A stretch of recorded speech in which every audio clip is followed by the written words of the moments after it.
los dos últimos versículos, las últimas palabras de esa primera carta que escribe Juan, nos habla de esto, ¿no? En el 20 dice: pero sabemos que el Hijo de Dios, mira, aquí estaba queriendo mostrar un poco lo que son los ídolos, ¿verdad? Vamos a leer el versículo. Dice: pero sabemos que el Hijo de Dios ha venido y nos ha dado entendimiento para conocer al que es verdadero. El Hijo de Dios ha venido, ¿no?, y nos ha dado entendimiento para conocer al que es verdadero. Y dice: y estamos en el verdadero, en su Hijo Jesucristo. Este es el verdadero Dios y la vida eterna. Amén. Aquí está bien claro quién es el verdadero y quién es la vida eterna. Pero el siguiente versículo, Juan dice: hijitos, guardaos de los ídolos. Es interesante que Él nos ha venido a decir, y nosotros podemos decirlo, podemos saber quién es el verdadero. Pero los ídolos, hermanos, son algo muy serio, ¿no? En toda cultura se han difundido, usted los puede encontrar, ¿no? Aquí está, por ejemplo, este era el dios Baal, el dios Moloch, este era el dios Moloch, ¿no? Y este es el dios Baal. En estas dos figuras que tengo aquí, vemos que los dos tenían un culto. Esta era una figura de bronce que calentaban con fuego por abajo y entregaban a sus hijos, y se quemaba ahí en los brazos de este dios, el niño. Mira hasta dónde había llegado la depravación. Y el otro es otro dios también que arruinó mucho la vida espiritual de Israel. Amén. Hermanos, los ídolos son la máxima prohibición en el Antiguo Testamento, ¿no? Cuando Dios dio sus 10 mandamientos, amén, en Éxodo capítulo 20, versículo 3, empieza los 10 mandamientos, ¿no? En Éxodo 23 dice: no tendrás dioses ajenos delante de mí. Amén. La primera cosa que hace Dios en sus mandamientos es decir que no tengamos dioses ajenos delante de Él. Y después dice: no te harás imágenes, y ya habla ya de las imágenes. Pero el mandamiento dice: no te harás imágenes, ninguna semejanza de lo que está arriba en el cielo, ni abajo en la tierra, ni en las aguas debajo de la tierra. No te inclinarás a ellas, ni las honrarás, porque yo soy Jehová tu Dios, fuerte, celoso, que visito la maldad de los padres sobre los hijos hasta la tercera y cuarta generación de los que me aborrecen, y hago sin misericordia a millares, a los que me aman y guardan mis mandamientos. Amén. El Señor está mostrándonos y nos está hablando acerca de no tener dioses ajenos delante de Él. Pero es muy interesante ver que desde el comienzo, prácticamente después de la caída, los hombres tuvieron ídolos, ¿no? Los ídolos son un testimonio de la ruina humana. Es más, el pueblo de Dios, conociendo a Dios, llevaban a sus hijos a este ídolo que hemos visto, a este ídolo del dios Moloch. ¿Cómo puede el ser humano llegar a semejante diferencia? ¿Cómo puede creer el hombre que algo que ha hecho con sus manos, ¿no?, una figura hecha con sus manos, es digno de su confianza, de su adoración? En el Salmo 115, versículos 3 al 8, dice, ahí habla bien interesante acerca de los ídolos. Dice: nuestro Dios está en los cielos y todo lo que quiso ha hecho. A Dios nada, todo lo que quiere lo hace. Versículo 4: los ídolos de ellos, dice, son plata y oro, obra de manos de hombres. Tienen boca, mas no hablan. Tienen ojos, mas no ven. Orejas tienen, mas no oyen. Tienen narices, mas no huelen. Manos tienen, mas no palpan. Tienen pies y no andan. No hablan con su garganta. Esos son los ídolos a los que el hombre ha preferido adorar, aún conociendo a Dios. Y el versículo 8 es un versículo muy fuerte. Dice: semejantes a ellos son los que los hacen, y cualquiera que confía en ellos, ¿no? Así de vano, así de tonto, o sea, así de cero, que un ídolo no haga eso, un ídolo no se mueve, ¿no? Un ídolo no piensa. Una cosa es una cosa hecha por las manos de los hombres. Es algo realmente irracional, ¿verdad? Pero la idolatría, mis hermanos, tiene muy poco que ver con las figuras, ¿no? Con las estatuas, gente inclinándose. En realidad la idolatría tiene que ver con el corazón. Principalmente tiene que ver con el corazón. Y por eso estamos hablando de esto, porque esa era la última recomendación del apóstol Juan en su carta. Porque los ídolos, a pesar de que ellos sabían que quién era el verdadero, ¿verdad? El versículo 20, los ídolos tienen influencia todavía hoy, ¿no? En la iglesia del nuevo pacto, en aquellos que hemos nacido de nuevo. Por eso Juan está escribiendo. Amén. Juan Calvino decía: el hombre, dice, es una fábrica de ídolos. Y la verdad, hermanos, es que nosotros fuimos creados para adorar a Dios. Nuestra adoración a Dios es parte de nuestra propia necesidad. Pero en ausencia de Dios, el hombre adora cualquier cosa. Hay un vacío en su ser cuando no está Dios, ¿no? Y el hombre desea llenarlo como sea. Solo la palabra de Dios nos dice cómo llenar ese vacío, pero es una realidad que el hombre necesita adorar algo, y ha buscado desde aquellos tiempos adorar algo, porque la adoración, nosotros le hablamos, le cantamos a Dios, como que le alabamos a Dios, pero la adoración es una necesidad nuestra. La alabanza es una necesidad nuestra. Cuando Dios dice que le adoremos, que le alabemos, no es porque Él está necesitado, es porque nosotros lo necesitamos.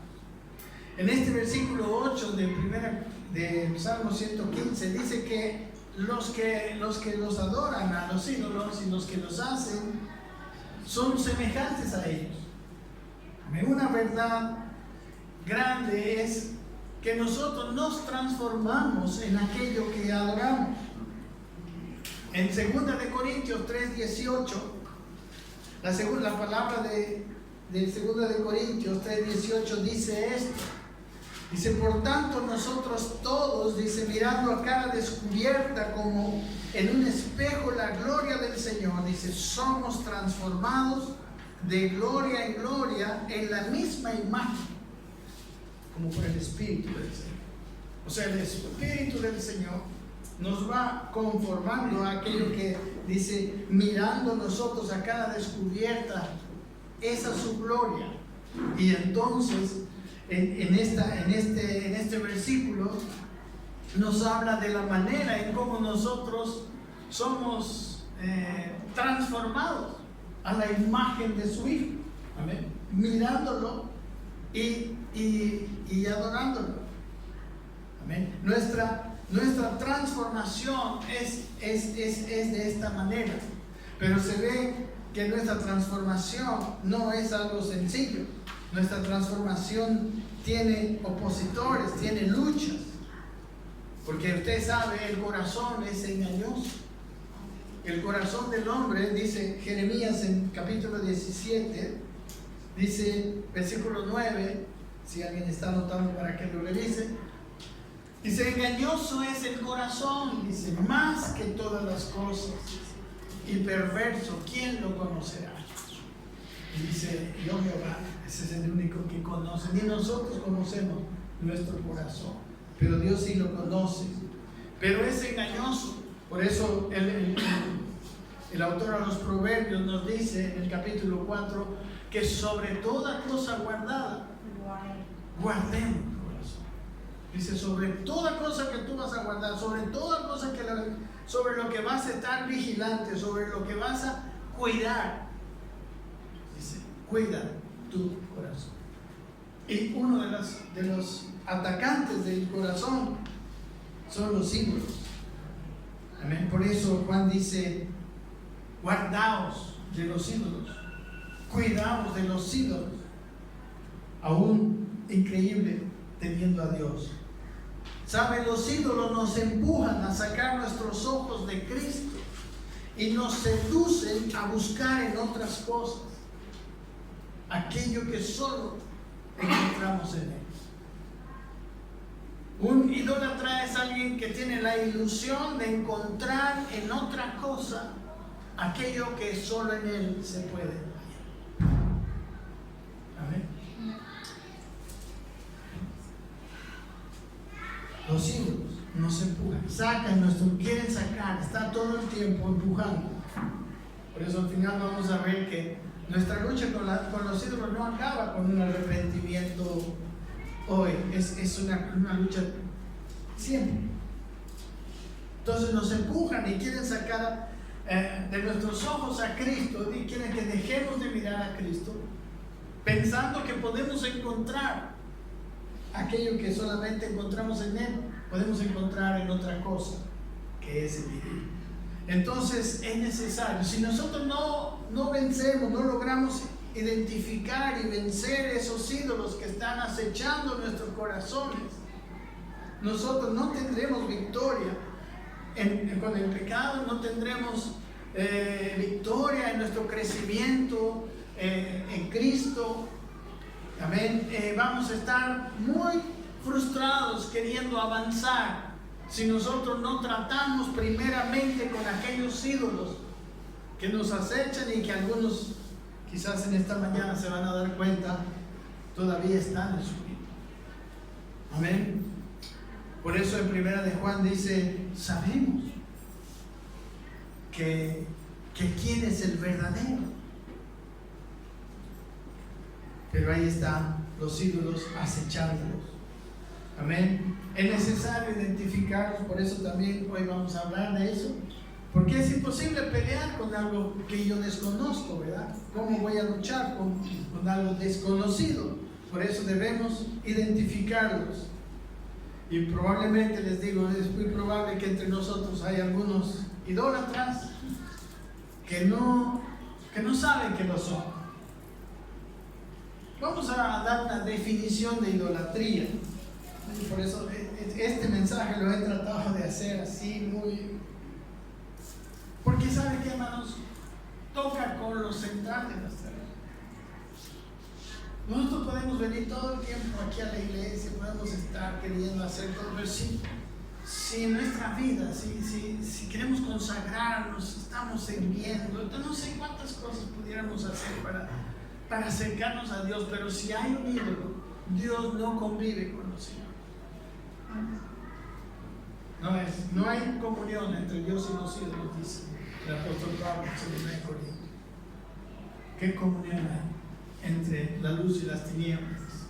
Entre Dios y los ídolos, entre Cristo y Belial. Amén. No hay, es imposible. Un ídolo siempre nos alejará. ¿Qué es un ídolo? Un ídolo es cualquier cosa o persona que captura nuestra mente o nuestro corazón, nuestros afectos y lleva nuestros afectos a aquel ídolo, aquello que es algo y más que a Dios. O sea, captura nuestro corazón y empezamos a amar más que a Dios, empezamos a confiar en eso más que en Dios. Eso empieza a ser aquello que nosotros queremos hacer que llene nuestro corazón más que Dios. Amén. Ahora, el ídolo, este es el asunto más interesante. Puede ser algo bueno en sí mismo. Porque cuando es fácil nosotros, digamos, ver cuando es algo malo, ¿no? Un ídolo cuando está bien fácil de entender por qué hace cosas malas. Pero las cosas buenas pueden ser un ídolo. Y ahí está más difícil porque esto es muy engañoso. Puede ser algo bueno como un novio, ¿verdad? Un hijo. Puede ser bueno como el dinero. Usted sabe que el dinero no es malo en sí. Amén. Cualquier cosa puede ser un ídolo. El asunto es que tome nuestro corazón. Amén. Nosotros, hermanos, no hay nada malo en desear cosas. No hay nada. Hemos sido creados, ¿no? Como Dios, así, a su imagen. Tenemos la capacidad de desear, tenemos necesidades, amén. Entonces tenemos deseos y no es pecado tener deseos, pero cuando ese deseo se convierte en el asunto central de nuestros pensamientos, de nuestras conversaciones, de nuestros afectos, en eso ponemos nuestra seguridad, nuestra tranquilidad, nuestra felicidad. Entonces aquello bueno se convierte en un ídolo. Si el no tener aquello, les estoy hablando para que estamos tratando de ver, para analizarnos cada uno, ¿verdad? Una de las cosas que es verdad es que nadie va a poder pelear contra un ídolo sino tú mismo. Yo no puedo ayudarle a nadie a pelear contra un ídolo. Una persona hacer su propia batalla con Dios, obviamente. Amén. Si no tener ese ídolo te produce ansiedad, te produce insatisfacción, irritación. Amén. Te parece que vives frustrado si no tienes aquello. Entonces ahí se puede detectar la presencia de un ídolo. Amén. Cuando Dios ya no es suficiente para ti, entonces tu corazón está abierto para un ídolo. Normalmente va a donde el ídolo. Amén. Es más, incluso un ídolo puede llevarnos a Dios para pedirle ayuda a Dios para alcanzar ese ídolo. Podemos tener ídolos en nuestras oraciones. Amén. Puede llevarte a Dios para usarlo como medio para obtenerlo.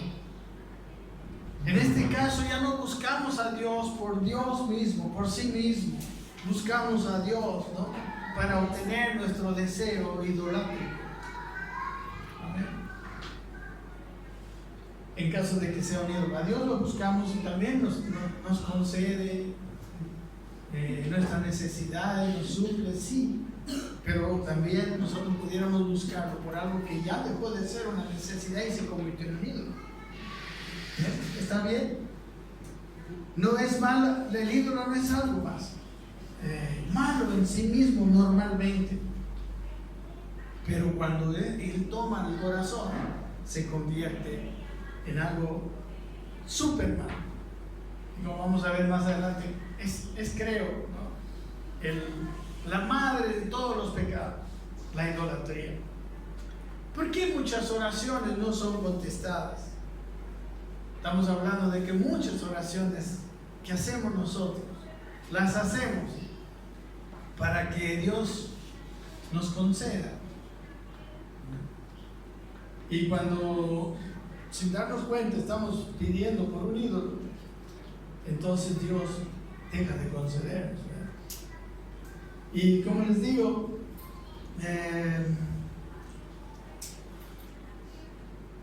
un ejemplo ejemplo, vamos a hacer un ejemplo muy común y espero que... Miren, en Santiago, veamos un poquito Santiago 4, porque Santiago nos dice esto. No quiero... Santiago, en el capítulo 4, aquí habla de oraciones sin contestar. Versículo 1 al 4 dice, pregunta, ¿de dónde vienen las guerras y los pleitos entre vosotros? No es de vuestras pasiones, dice, las cuales combaten en vuestros miembros, vuestras codicias. Codiciáis, dice el versículo siguiente, y no tenéis, matáis y ardéis de envidia, y no podéis alcanzar. Combatís y lucháis, pero no tenéis lo que deseáis porque no pedís. O sea, cuando hay algo en lo cual yo estoy tan empeñado, como les digo, me quita el sueño, creo que si lo alcanzo voy a ser feliz, creo que cuando lo alcance yo voy a cambiar, las cosas van a ser diferentes, puede estar detectando un ídolo. Amén. Aquí dice, codiciáis y no tenéis, incluso matáis y ardéis de envidia y no podéis alcanzar. Pedís, dice al final, dice del versículo 2, no tenéis lo que deseáis porque no pedís. Y luego dice, pedís y no recibís porque pedís mal para gastar en vuestros deleites. Dice, oh almas adúlteras, dice el apóstol Santiago, ¿no sabéis que la amistad del mundo es enemistad con Dios? Cualquiera pues que quiera ser amigo del mundo se constituye enemigo de Dios. Dice, o pensáis que la Escritura dice en vano, que dice la Escritura, el Espíritu que Él ha hecho morar en nosotros, dice, nos anhela celosamente. Y sabe que Dios nos anhela celosamente, no porque no nos necesite, sino porque nosotros le necesitamos a Él. Y Él sabe que nunca podremos sobrevivir sin Él. Este asunto de que el hombre cree que hay otras cosas, incluso en su propia inteligencia. Recuerden cómo fue la caída. ¿En qué se originó la caída? Dios le dijo una cosa, la serpiente dijo otra cosa. Lo contrario. Y el hombre creyó que era más inteligente que Dios. El hombre se creyó que sus percepciones eran mejores que obedecer a Dios. Que quizás cuando él haya comido de ese fruto prohibido por Dios, él iba a ser, iba a estar más satisfecho, iba a ser como Dios. Esa fue la promesa de la serpiente, ¿verdad? ¿Se acuerdan? Amén. Génesis capítulo 2 y 3. Entonces, hay estas oraciones de aquí, dice, no son contestadas por Dios. Como algunas oraciones buenas que hacemos y bíblicas que hacemos. Les voy a decir, por ejemplo, la oración del esposo, orando para que la esposa sea más sumisa. O la oración de la esposa, para que el marido la ame más. Ambas son cosas buenas, ¿verdad? Ambas son bíblicas. La Biblia dice. En Efesios capítulo 5, aquí está. El versículo 22 dice, las casadas estén sujetas a sus propios maridos como para el Señor. En el versículo 25 habla a los maridos, dice, maridos, amad a vuestras mujeres, así como Cristo amó a la iglesia y se entregó a sí mismo por ella. Ambas cosas son buenas, son bíblicas. Pero estamos orando y no está funcionando. ¿Por qué no funciona? ¿Por qué Dios no nos responde muchas veces a esas oraciones? Y lo digo esto porque es bien común, ¿verdad? Hasta yo las he hecho. Si hay una persona que puede ser culpable de esto, soy yo. Amén. Puede ser que Dios esté trabajando en sus corazones, ayudándoles a ver que esas cosas buenas, esas cosas bíblicas, están desplazándolo a Él de su corazón. Sabe que si tú necesitas, marido, que tu mujer se someta a ti para ser feliz, ya sabes. Si tu mujer necesitas que tu esposo te ame, te preste tanta atención para ser feliz, también tienes ahí un ídolo. Es un deseo bueno, desplazando a Dios de tus más profundos afectos. Amén. Tan pronto, hermano, tú conviertes eso que es bueno, que es bíblico, pero que no es Dios, en algo que tú necesitas para ser feliz, eso llega a ser un ídolo. Ya Dios ya no es suficiente para ti.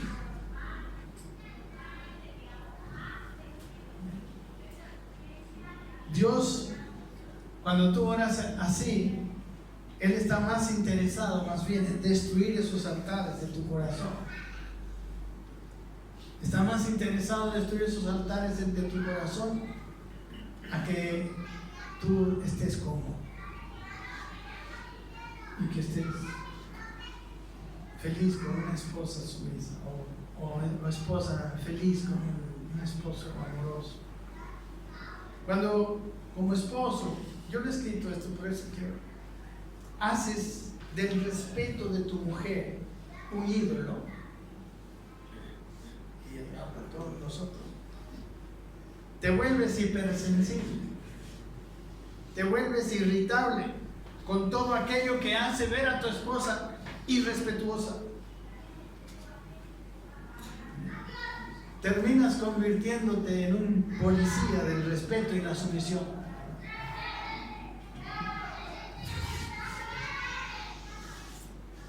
Así nos vemos a veces. Y esposa también.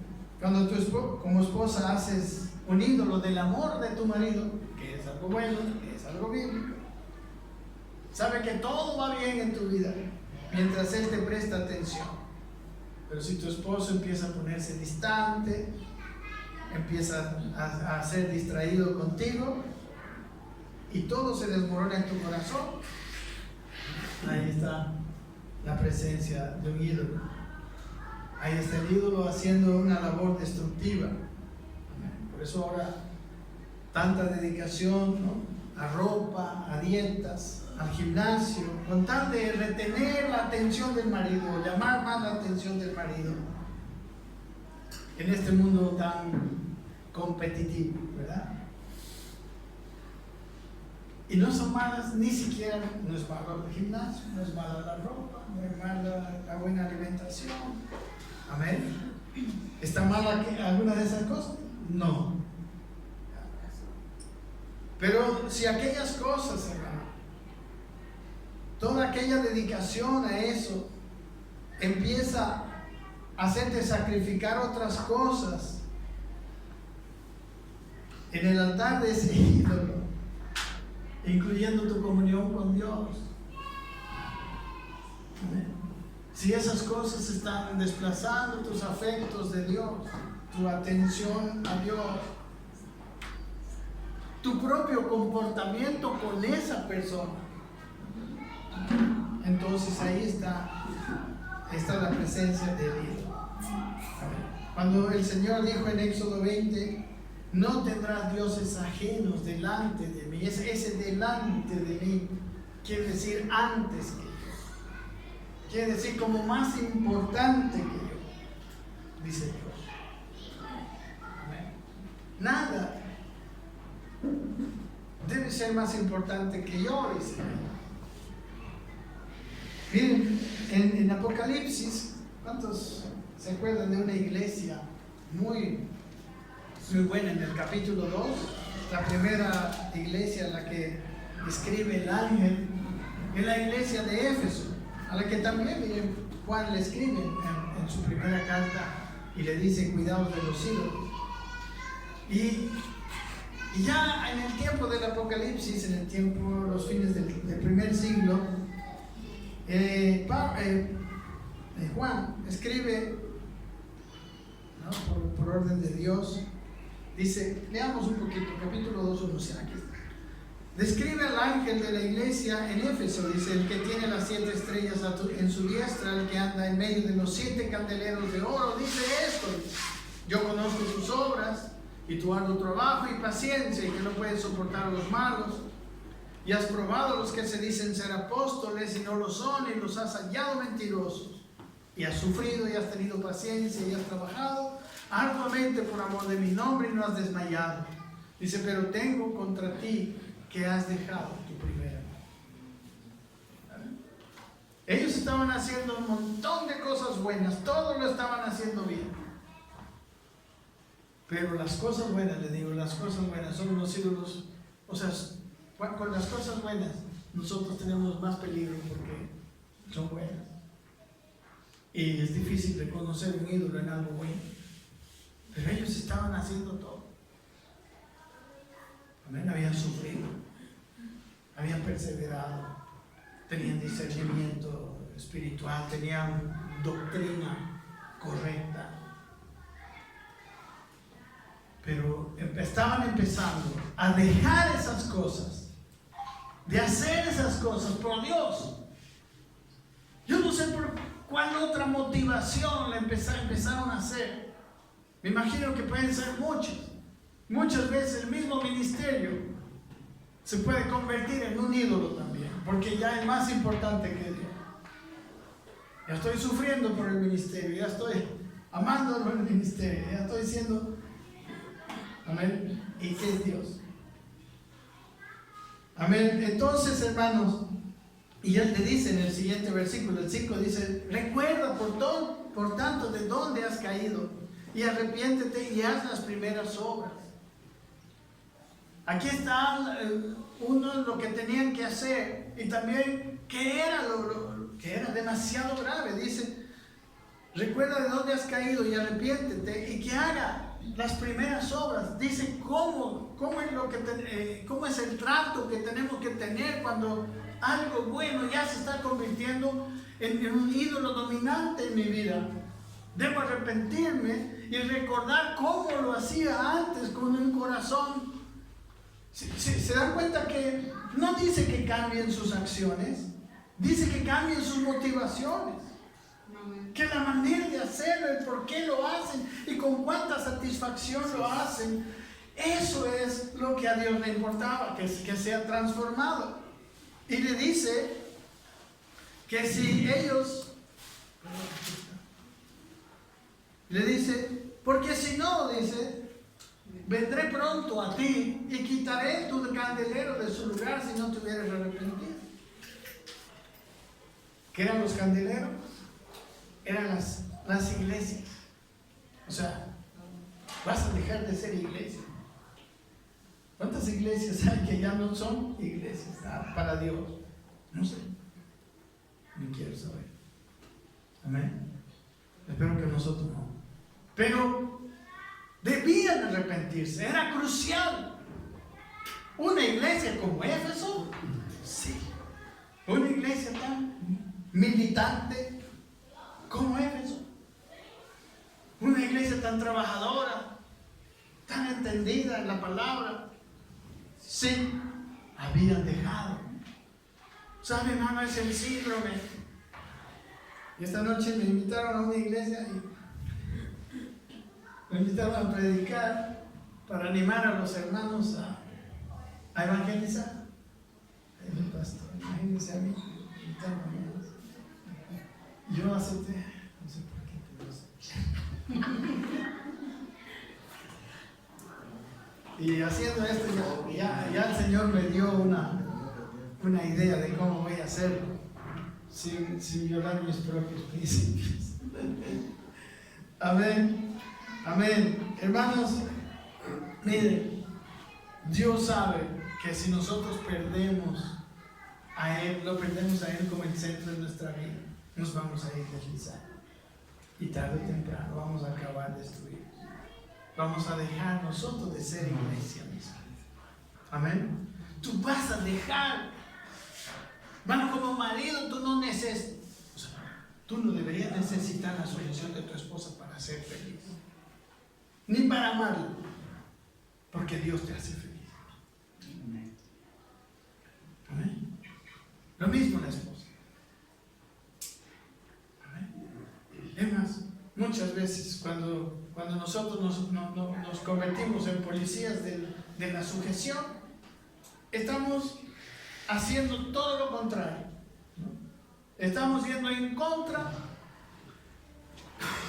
de lo que queremos lograr, porque estamos en idolatría. Amén, hermanos. El pueblo de Dios, Israel, fue destruido en el Antiguo Testamento por la idolatría. ¿Sabe cuál era el problema? Ustedes han leído Elías, han leído. El problema no era que ellos dejaban a Dios para seguir los otros ídolos. El problema es que ellos adoraban a Dios y adoraban a los ídolos.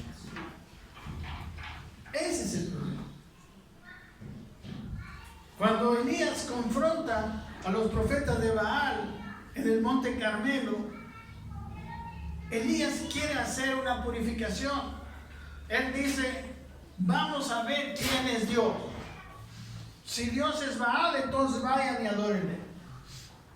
Pero si Jehová es Dios, entonces dejen a Baal y adoren a Dios. Esa era la propuesta.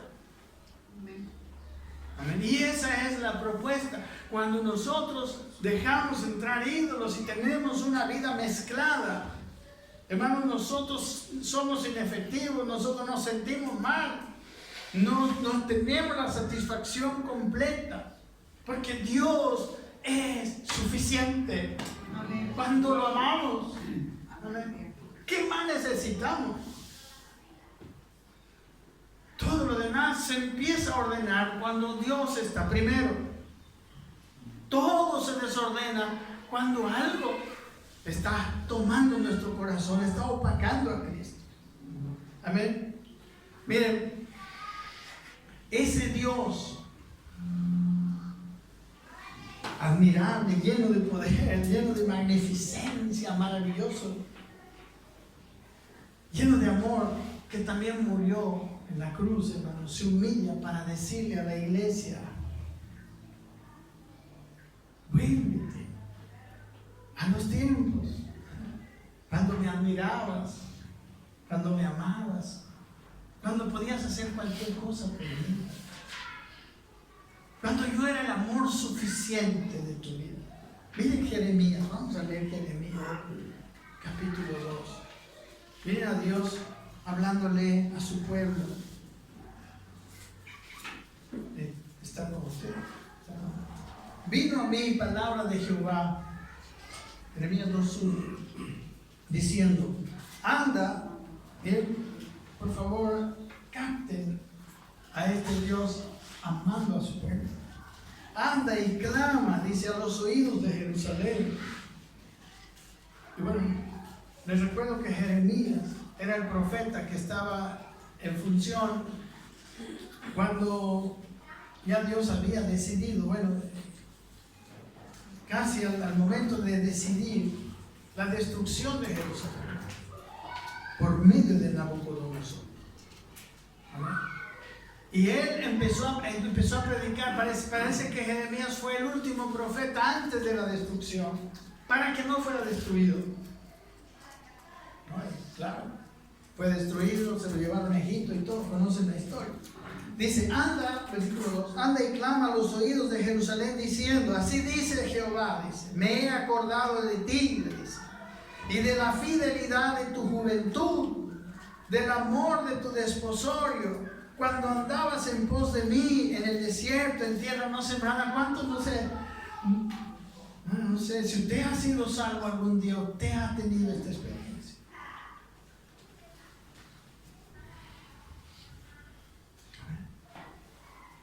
Dice: santo era Jehová, era Israel a Jehová, primicias de sus nuevos frutos. Dice: todos los que le devoraban eran culpables, mal venía sobre ellos, dice Jehová. Jehová protege a los suyos, a los que le aman. Versículo 4. Ahora, oíd palabra de Jehová, dice, casa de Jacob y todas las familias de la casa de Israel. Miren lo que les dice Dios, versículo siguiente. Así dice Jehová: qué maldad hallaron en mí vuestros padres, que se alejaron de mí y se fueron tras la vanidad y se hicieron mal. O sea, Dios dice: ¿por qué cambiar? ¿Por qué no están como antes, ¿no? Cuando tenían esa fidelidad, ¿no? como un esposo. Andaban en pos de mí en el desierto incluso. Y ahora se alejaron de mí y se fueron tras vanidad y se hicieron vanos. ¿Qué cosa no tengo?, dice Dios. Es como un marido que está como casi suplicándole a su esposa. ¿Será que Dios nos necesita? No nos necesita. ¿Será que en Dios hay algo feo? Ahí está diciendo: ¿qué cosa hallaron en mí?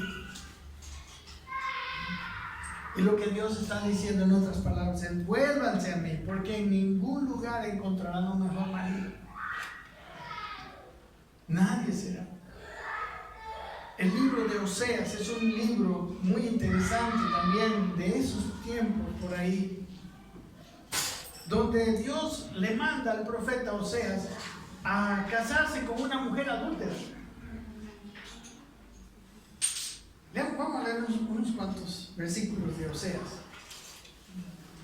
Porque Oseas, hermanos, Oseas, él está haciendo una predicación gráfica, donde Oseas es Dios, ¿no?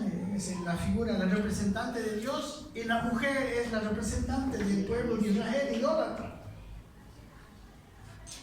Dice así, veamos, 1-2. El principio de la palabra de Jehová por medio de Oseas, dice: dijo Jehová a Oseas: ve, dice, tómate una mujer fornicaria e hijos de fornicación, porque la tierra fornica apartándose de Jehová.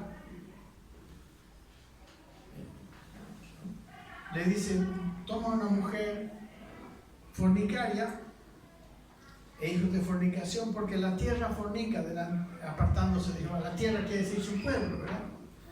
Fue pues y tomó a Gomer, hija de Diblaim, la cual concibió y le dio a luz un hijo. Y sigue la historia, capítulo 2, versículo 5. Solo usted puede leer después todos los versículos, no vamos a...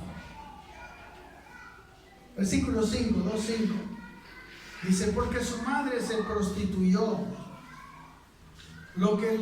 la que nos dio a luz se deshonró, porque dijo: iré tras mis amantes, que me dan mi pan y mi agua, mi lana y mi lino, mi aceite y mi bebida. Eso es lo que hizo Israel.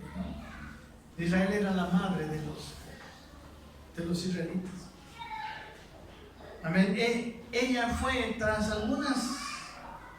sus amantes, que le dieron todas estas cosas. Y usted lee el libro, después la desecharon, la botaron, la escupieron. Gomer fue pisoteada por los amantes. Versículo 2:12 dice, aquí está: espantaos cielos sobre esto, dice, y horrorizaos, desolaos en gran manera, digo Jehová. Dice, aquí está lo que hizo el pueblo. Dice: porque dos males ha hecho mi pueblo, dice. Me dejaron a mí fuente de agua viva, y cavaron para sí cisternas rotas que no retienen agua. Miren las cosas, lo que es la idolatría, lo absurdo que es la idolatría en el corazón. Teniendo una fuente de agua viva, ¿verdad? La dejaron la fuente de agua viva y fueron a cavar una cisterna para tener agua acumulada. Agua que se puede podrir. Y ni siquiera era una cisterna buena, era una cisterna que estaba rota. Eso es una figura de cuando el ídolo toma nuestro corazón. Amén. Entonces, hermanos, pareciera como ahí en todo esto, usted lea el libro, es muy interesante, no hay tiempo. Como un marido inseguro, suplicante, pero sabe que no es por inseguridad que Dios le estaba hablando hacia su pueblo, es por amor, porque Dios sabía que ellos iban a perecer, como fue que ocurrió, ¿verdad? Dios dice, hermanos, alábenme, no porque Él lo necesita, millares de ángeles lo alaban. Dios te dice, alábame, porque tú lo necesitas, porque nosotros necesitamos alabarle. Somos llenados en nuestro corazón cuando le alabamos.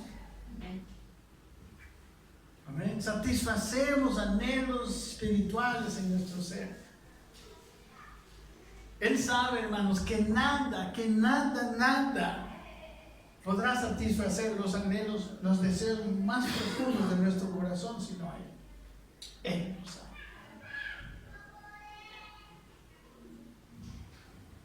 ¿Cuántos se acuerdan de la samaritana? Esa mujer que tenía, como cualquiera de nosotros, tantos anhelos de ser feliz. Pero también buscó en el lugar equivocado. Ahí está la frase famosa de ella. Porque 5 maridos has tenido, ¿no? Y el que ahora tienes no es tu marido. Amén. Si bebieres de esa agua, le dice Jesús, volverás a tener sed. Mas si bebieres del agua que yo te daré, no tendrás sed jamás. Amén. El único que puede satisfacer. Hermanos, ¿alguno de ustedes ya experimentó alguna vez dejar a Dios por irse tras un ídolo? ¿Alejarse de Dios? ¿Cómo le fue? Seguro que nos fue mal y malísimo. En este mismo Jeremías, en el versículo 12, dice, Jeremías 2:12, dice, bueno, es esto que estábamos viendo, ¿no? Que habían dejado a Dios, fuente de agua viva, y habían cavado cisternas. Hermanos, ¿sabe que el idólatra nunca estará satisfecho? Siempre irá por más. Siempre buscará algo que lo satisfaga. No habrá una tranquilidad, no habrá un disfrute completo jamás para el que tiene idolatría en su corazón. ¿Sabe? Si hay algo que tú estás pensando que necesitas tanto, lo que hoy deseas tanto, mañana te va a aburrir. Así es. Ese muchacho que hoy es tan angelical, mañana te va a maltratar.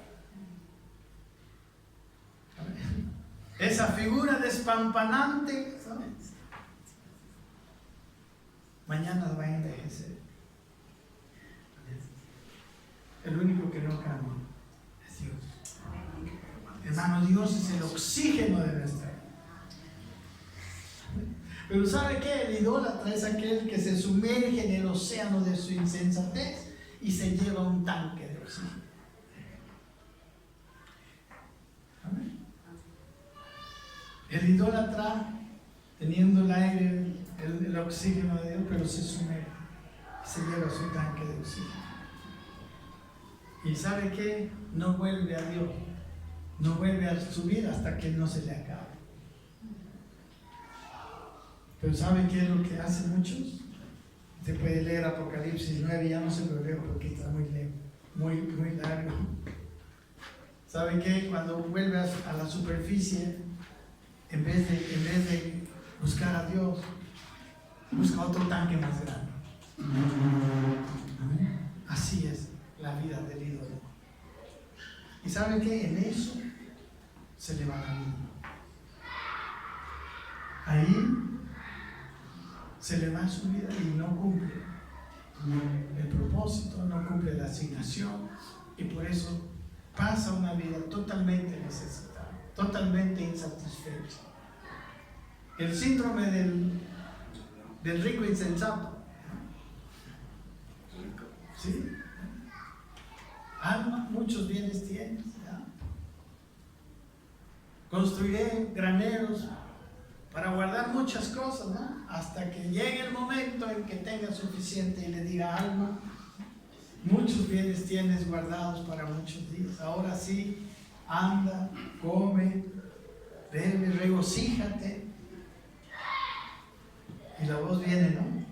Necio, esta noche vienen a pedirte tu alma y lo que has atesorado, ¿para quién será?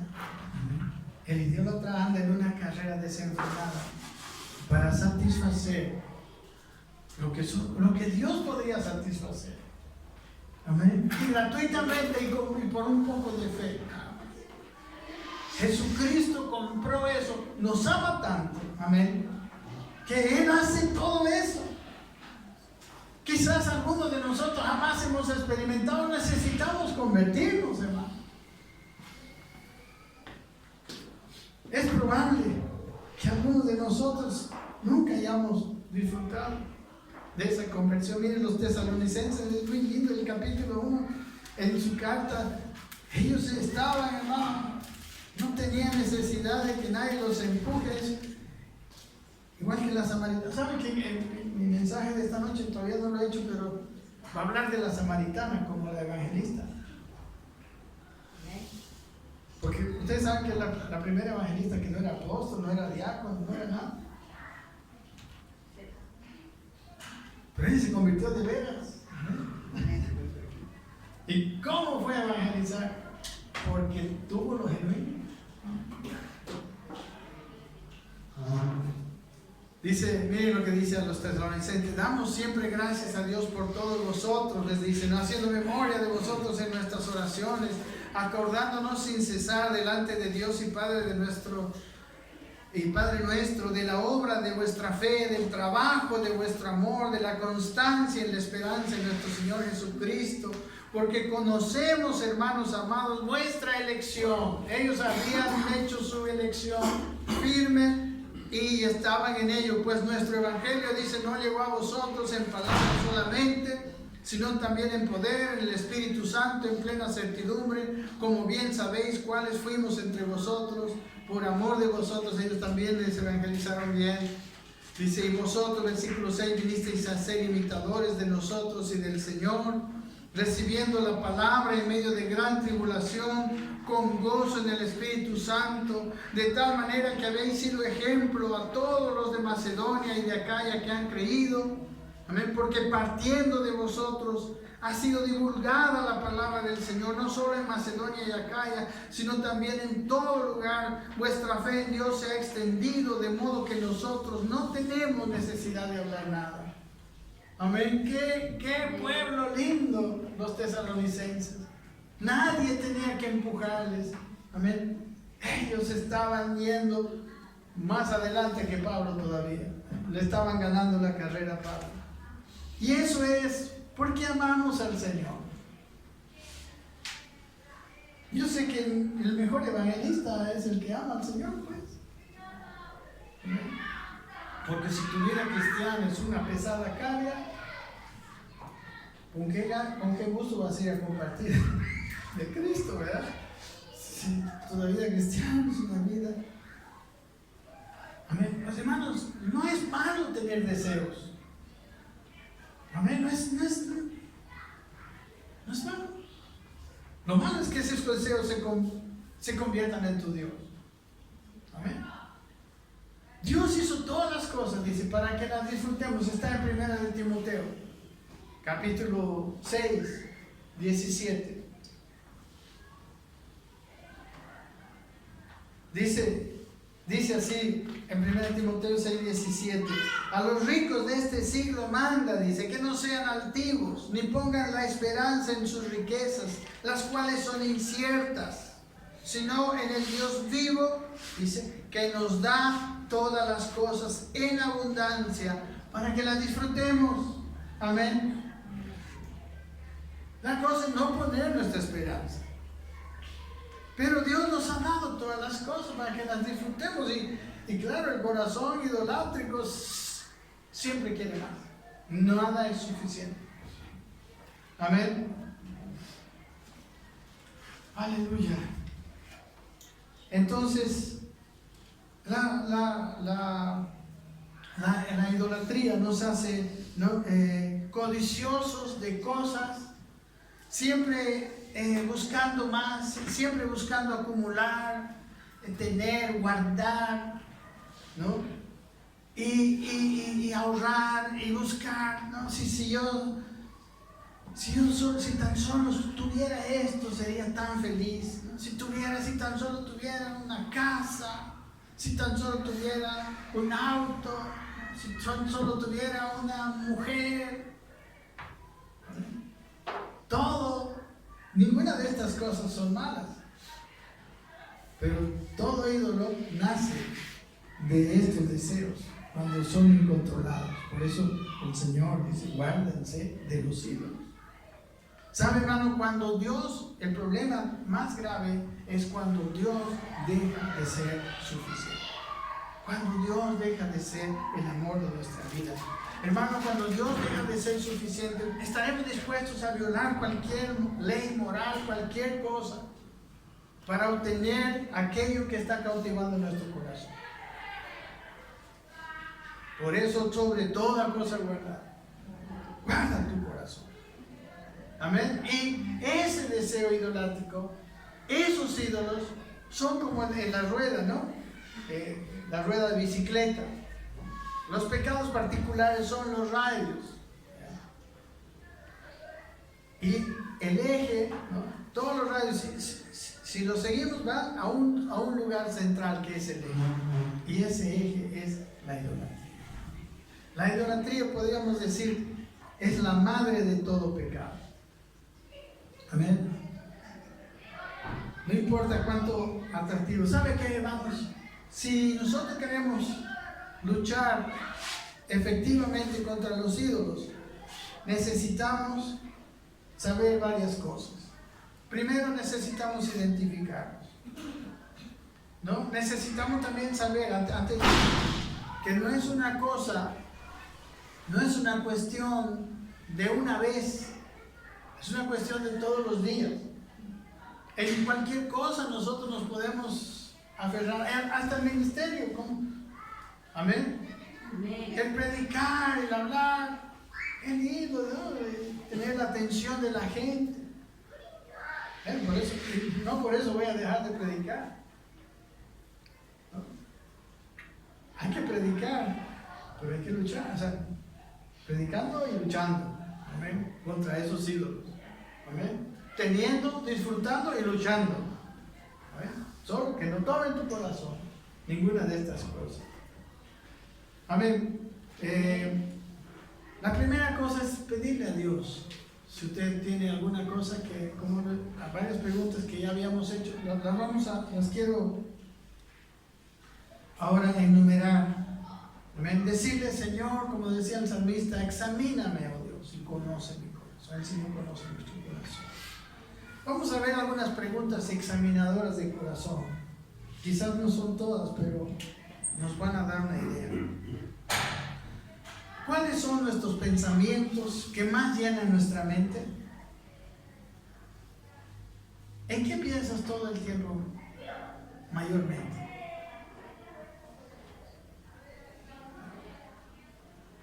Dos, ¿cuáles son nuestras conversaciones? ¿De qué hablamos más? Recuerden que de la abundancia del corazón habla la boca. ¿En qué sueñas cuando estás despierto? ¿Cuáles son tus sueños despierto?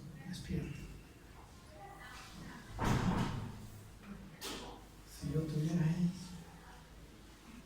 ¿Cuáles son las cosas por las que oras más a menudo?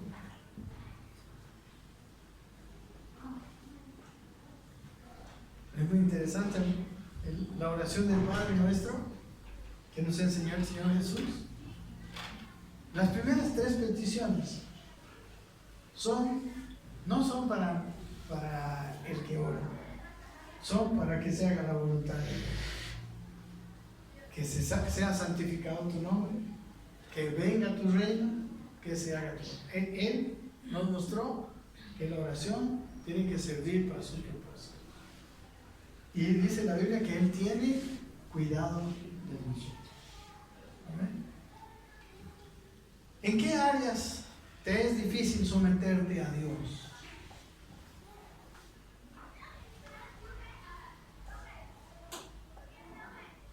Para conseguir qué cosa estarías dispuesto a pecar.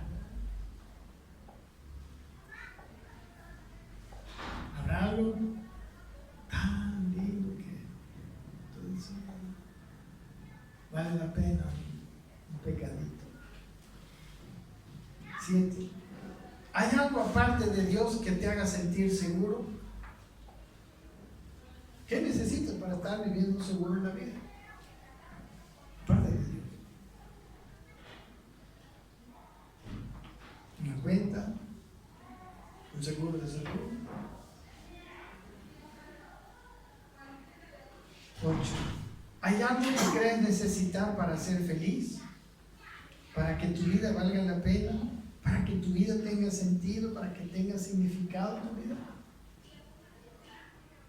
¿Estás viviendo una vida sin sentido ahora? Entonces, ¿qué? ¿O tras de qué estás? Todas estas preguntas podrían detectar la presencia de un ídolo. Simplemente es para hacerse un diagnóstico. ¿Qué no podrías perder que te haría sentir muy mal? De todas las posesiones que tienes, ¿qué no podrías perder? Te sentirías en la lona, te quitaran la auto. Otro, tus temores. ¿A qué le temes? ¿Qué te causa ansiedad?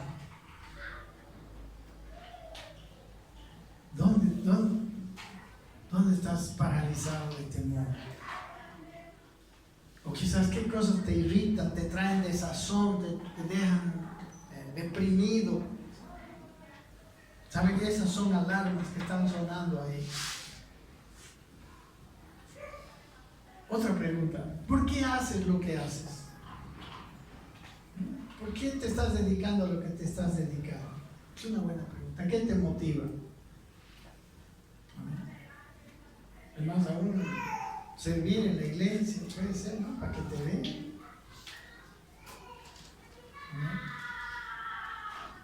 Quizás un resumen de las preguntas podría ser la siguiente. ¿Hay algo? Escuche bien esta, ¿no? Alguna persona, alguna actividad, algo que te está distrayendo, que está logrando eclipsar a Cristo de tu vida.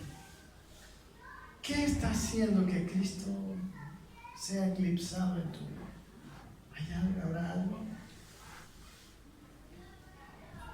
Como les digo, una persona, una actividad, una situación.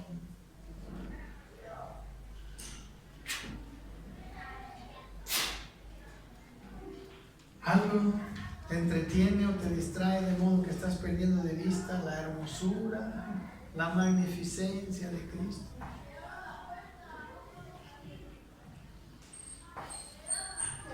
Estas son preguntas para tratar de ver si hay algo. Y el segundo paso, el primero es identificarlo, el segundo paso es dar la espalda a esos ídolos y volvernos a Dios, arrepentirnos y creer en Él.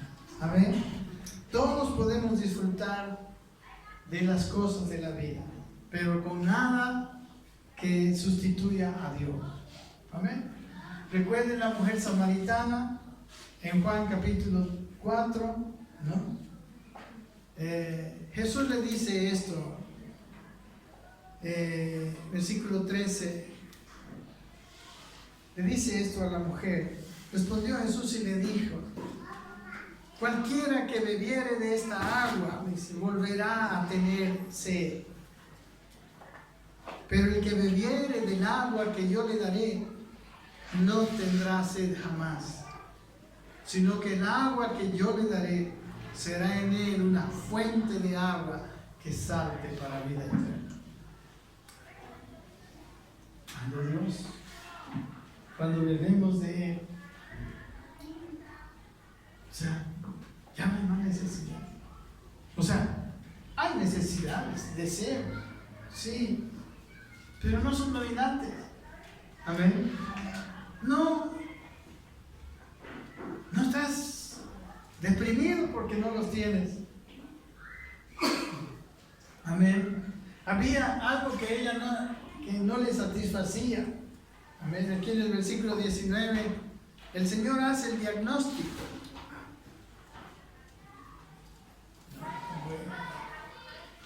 En el versículo 16, ¿qué le dice? Después de decirle esto del agua, le dice, ven, llama a tu marido, le dice. El Señor sabe, ¿no? Y ella, ¿qué le responde? No tengo marido. ¿Y qué le dijo? ¿Dónde está Natalie, que se lo sabía bien? Bien has dicho, no tengo marido, porque 5 maridos has tenido y el que ahora tienes no es tu marido. Amén.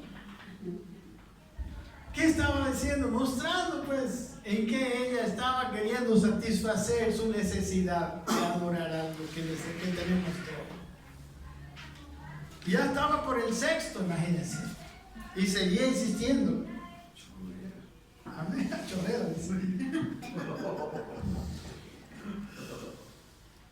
Pero sabe que para mí el grave problema está en el versículo 19 y 21. Le dice la mujer, Señor, me parece que eres profeta, le dice. Y ella le dice, nuestros padres adoraron en este monte, y vosotros decís, les está diciendo, que en Jerusalén es el lugar donde se debe adorar.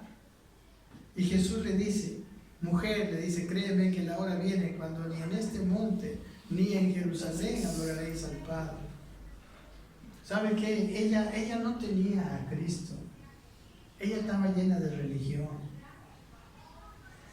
Ella supuestamente adoraba en ese monte, ¿verdad? Problema que su vida espiritual no era satisfactoria. Y por eso muchos de nosotros, es probable que estemos tan ocupados, tan distraídos en otras cosas. Lo más triste es que estamos todavía algunos pensando eso, que cuando tengamos esto, cuando consigamos aquello, ya seré feliz. Y algunos dicen, cuando tenga todo eso, ahora sí voy a ser mirado. Como si eso fuera verdad. Como si tienes que primero estar satisfecho para después buscar a Dios. Engaño. Solo en Dios podrás estar satisfecho. Nada de lo que consigas. Es más, aquello que te está atrayendo de esa manera te está tomando tu corazón, y es probable que se lo agarre, que lo tome totalmente. Y cuando llegue el tiempo que tú digas, que tú dijiste, no, y ahora sí conseguiste eso, ahora sí voy a buscar a Dios, surgirá otra cosa más. ¿Amén? Y se te irá la vida, deseando y alcanzando, y buscando más, pero nunca satisfecho. Amén. Solo la vida que proviene de Él, satisface. En Juan capítulo 7, otra vez dice Jesús una misma frase, dice en el versículo 37, dice, en el último y gran día de la fiesta, Jesús se puso en pie, alzó la voz diciendo, si alguno tiene sed, eso nos está diciendo, venga a mí y beba. El que cree en mí, como dice la escritura, de su interior correrán ríos de agua viva. Amén. Es del interior de donde viene la felicidad, del interior donde viene aquella agua que ya sacia la sed. No es de afuera. Amén. Él dice, y esto dijo del Espíritu, que habrían de recibir los que creyesen en Él, pues aún no había venido el Espíritu Santo, porque Jesús no había sido aún glorificado. Amén. El Espíritu Santo ahora sí, en aquel tiempo todavía no había venido, pero hoy tenemos al Espíritu Santo y podemos ser fuentes de agua viva, vivientes. Amén. Ríos, no solo fuentes, ríos de agua viva. Es el Espíritu Santo, hermano, el que nos revela a Cristo, el que nos revela su belleza. Amén. Es el Espíritu Santo el que nos enamora de Jesús. Pero hay una lucha, por eso Juan dice, y con esto termino, guardaos de los ídolos. Así termina su carta, guardaos de los ídolos. Amén. Amén. Guardémonos de los ídolos. Porque si Dios no es nuestro Dios, estamos engañándonos si seguimos viviendo la vida cristiana. Amén. No te engañes. Quizás no te has convertido. Si Dios no es eso. Estás muy enfermo espiritualmente. Puede ser. Está el ídolo ahí. Pero el Espíritu Santo nos ayuda. Amén. Y en esta hora, por lo menos, el Espíritu Santo, es mi oración, que te haga entender que debes de buscar, que debes de tratar. Quizás vamos a tener que usar estas preguntas durante un buen tiempo en nuestra vida. Pero no puede ser que sigamos viviendo una vida cristiana sin satisfacción. Amén. No puede ser que las cosas de Dios, su palabra, no sé, la comunión con los hermanos, no sé, que no te llenen. No puede ser que estés con, no sé, con cara de Romero. Amén.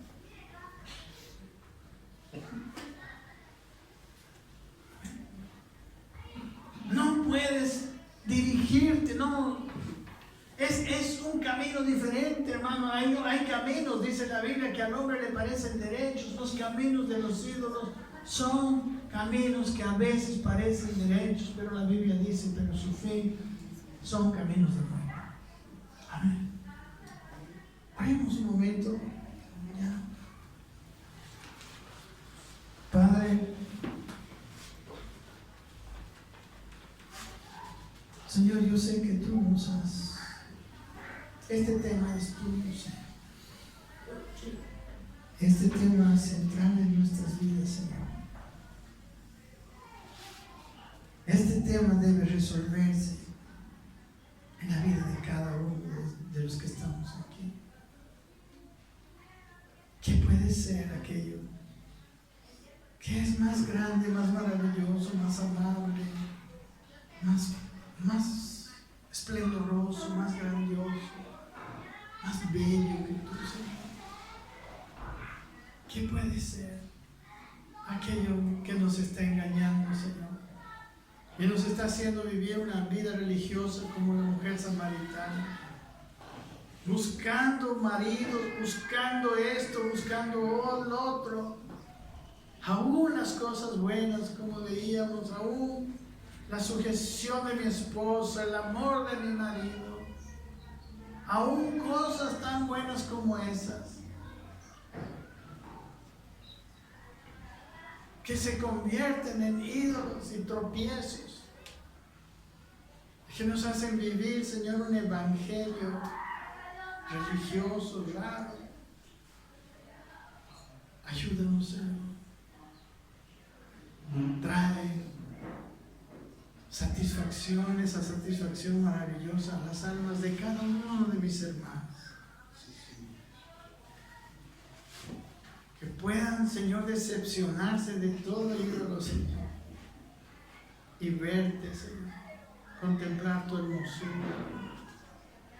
Por eso hablamos de la hermosura, Señor. porque eso no puede perderse de nuestros corazones. Nuestros cánticos y alabanzas no pueden ser simples palabras, tienen que ser expresiones verdaderas. Pero a veces creemos que hablando, que declarando. Pero ayúdanos, Señor, restaura tu iglesia, ayúdanos a expulsar los ídolos. Dale a cada uno de mis hermanos la ayuda necesaria, porque nadie puede hacerlo por él, sino él mismo contigo, Padre. Gracias por esta palabra, gracias por este tema, Señor. Y te pido que no sea pasado de largo, que no sea dejado a un lado, que saliendo de este lugar, que en estos días que siguen, Señor, sea un tema central en su meditación, en su revisión, Señor, que sean identificados y que sean sacados de ese lugar precioso que solo tú puedes ocupar. Te amamos, Señor. Gracias porque eres lindo, eres bueno, eres maravilloso. Gracias porque llenas el corazón. Porque aunque a veces sentimos falta de algunas cosas, pero tú lo llenas todo, Señor. Tú llegas a llenar cualquier carencia, Señor, de cualquier tipo que puede haber en nosotros, Señor. Padre, que esta experiencia pueda ser, Señor, una experiencia de cada uno, Padre. Que nada opaque esta maravillosa experiencia, porque tú has comprado el derecho de que todos podamos tenerla, de que todos podamos conocerte así de bello como eres, que todos podamos disfrutarte, Señor. Tú lo has hecho en la cruz.